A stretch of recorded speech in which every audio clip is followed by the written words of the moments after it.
skip ahead. Brown is decided. You're in law school. This is, among other things, a great legal victory. What was do you remember your initial reaction when you heard about it on the radio? I didn't hear about it. I was walking through the hall, and a white student came up to me and said, who'd never even talked to me. I think it was Dick Reardon, who is now the mayor of Los Angeles. I really do believe it. I couldn't see his face. And he says, congratulations. I said, for what? And he said, the Supreme Court decision in Brown.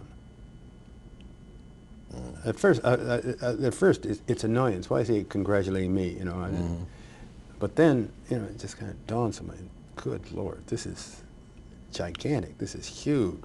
So you knew the case was pending. You knew it had been argued. You knew. Oh, sure, sure.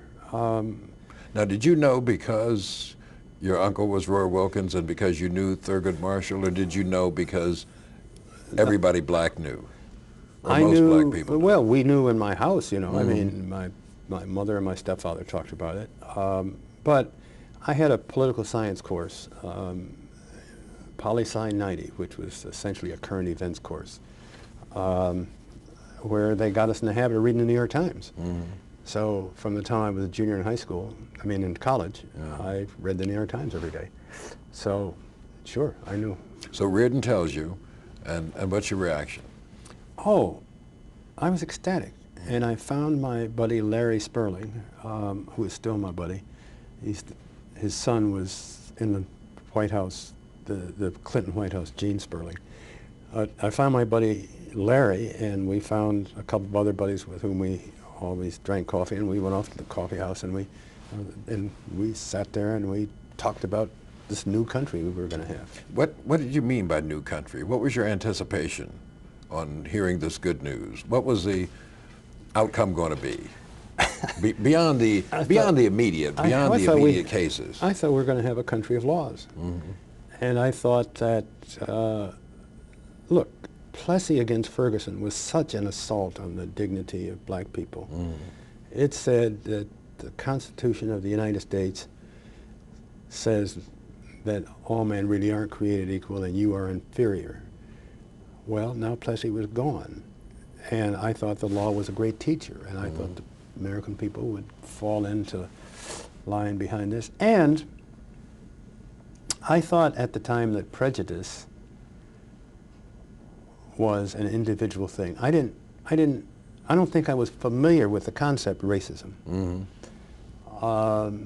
And so I thought it was a one-by-one process. You teach people and they would see the light, because after all, we do believe that all men are created equal, and now that this veil has been lifted from their eyes, they will. That's what I thought.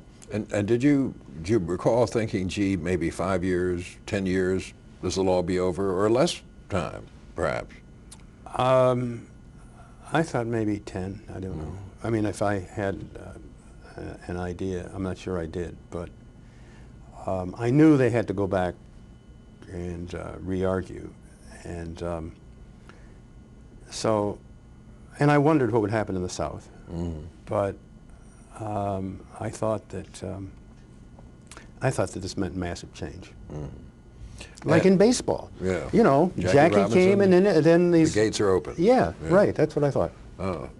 Well, then a year later, in Brown 2, they say all deliberate speed, which means any conceivable delay. But when you heard that, do you recall thinking, gee, maybe this won't happen as quickly as I thought it would, or had the year between? Well, the year between, there was a lot of diddle-dallying, and the South was beginning to resist. So at that point, I realized that more effort would be needed, and I called Thurgood and asked him, could I come work for him that summer? I mean, my reaction was, well, work needs to be done, and I'll volunteer to do the work. And did you do the work? Yes. And what was the work? Well, that was sobering, because the work was to research the teacher tenure laws in all of the 11 segregating southern states, because Thurgood and his staff correctly anticipated that when the desegregation orders came down, the first thing they do was start to fire black administrators and teachers. So I researched all those teacher tenure laws and wrote a memo on each one of them, trying to provide guidance for the lawsuits that were sure to come. And but then, at this point, you know, having done that and thought about it and talked to lawyers in the office, I knew we were in for a long haul. Mm. So that summer experience working there with the people most immediately concerned made you know this wasn't going to be a slam dunk. Well, yeah, and there was another thing, because I expected somehow something like, I suppose, the exuberance of a successful athletic team, that you'd go in and the people would say, okay, we're going to get the bad guys today, okay, let's go, let's do our, you know. And here we're just day-to-day lawyers slogging it out, and it's going to be a long time. All that was a big dose of reality. Yeah. And so at that point, my timeline became much longer.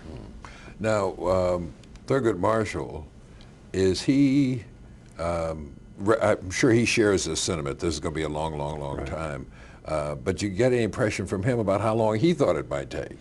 No, years later I read in Simple Justice that he thought that desegregation would occur in 5 years, and that by '63, the 100th anniversary of the Emancipation Proclamation, that we'd have an integrated society.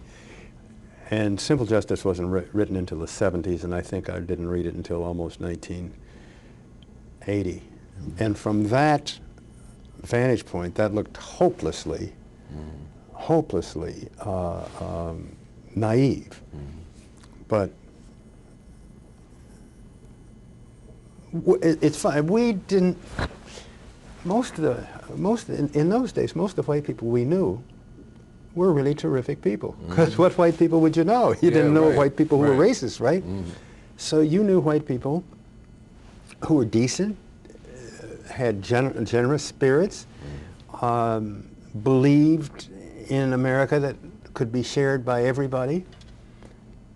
And so we believed that if the government, if you learned the lesson, that pretty soon, you know, the country would be full of more people like that. And so we overestimated white people because we only knew a small, and then we thought there were little evil people like Bilbo and those southern people, but that Talmadge, those people. Yeah, but they were really kind of walled off. We did not know that racism was so at the core of the American culture, and a big part of the identity that so many white people in the country needed.